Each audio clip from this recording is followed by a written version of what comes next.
Meghan Markle et le prince Harry, la princesse Eugénie, la princesse Béatrice et Zara Tindall ont accueilli de nouveaux arrivants dans leur famille depuis le début de l'année et la reine Elisabeth II, peut être ravie de réunir enfin tous les bébés royaux dans une seule pièce. La princesse Eugénie, 32 ans, a accueilli son premier enfant en août dans le monde en février, suivi de Zara Tindall qui a donné naissance à son fils Lucas en mars, puis de Harry et Meghan dont la première fille Lilibet est arrivée en juin. Un autre des petits-enfants de la reine, la princesse Béatrice, a donné naissance à une petite fille Sienna le mois dernier. Béatrice et son mari Eduardo ont publié une douce déclaration annonçant le nom de leur fille sur les réseaux sociaux la semaine dernière. Le message disait « Nous sommes ravis de partager que nous avons nommé notre fille Sienna Elisabeth Mapelli Mozzi. Nous allons tout bien et Wolfie est le meilleur grand frère de Sienna. »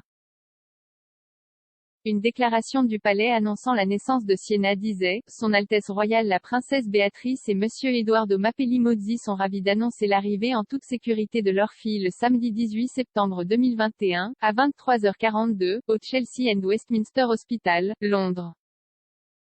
Le bébé pèse 6 livres et 2 onces.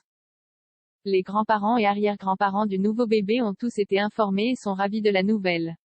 La famille tient à remercier tout le personnel de l'hôpital pour leurs merveilleux soins. Son Altesse royale et son enfant se portent bien, et le couple a hâte de présenter leur fille à son grand frère Christopher Wolff. Baby Sienna est le 12e arrière-petit-enfant de la reine et après le retour du monarque d'Écosse au château de Windsor, elle a peut-être eu la chance de rencontrer sa nouvelle arrière-petite-fille.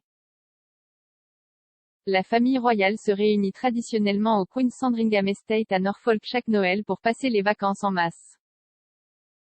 Cependant, l'année dernière, comme ce fut le cas pour les familles à travers le Royaume-Uni, la réunion a été empêchée en raison de la pandémie.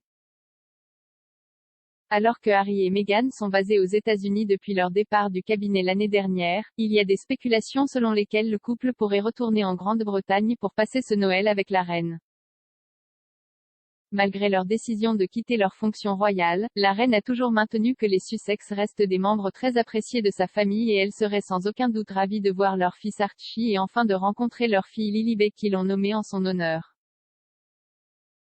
Meghan et Harry ne seront pas les seuls membres de la famille royale invités à rejoindre la reine à Sandringham, car Béatrice, Eugénie et Zara y sont également des habitués pour Noël. Cela pourrait signifier que les 4 nouveaux arrière-petits-enfants de la reine pourraient se réunir au même endroit avant la fin de 2021.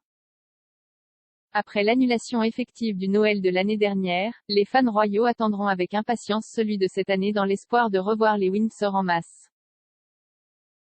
La famille sort généralement ensemble pour assister à un service religieux à King's Lynn à Noël et en 2019, les 2 aînés de Cambridge, le prince George et la princesse Charlotte, y ont rejoint leurs parents pour la première fois.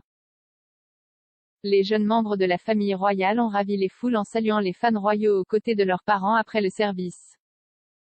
Alors qu'il est peu probable que les nouveaux bébés royaux apparaissent à l'église cette année, le petit Louis qui a eu 3 ans en avril dernier pourrait faire ses débuts le jour de Noël.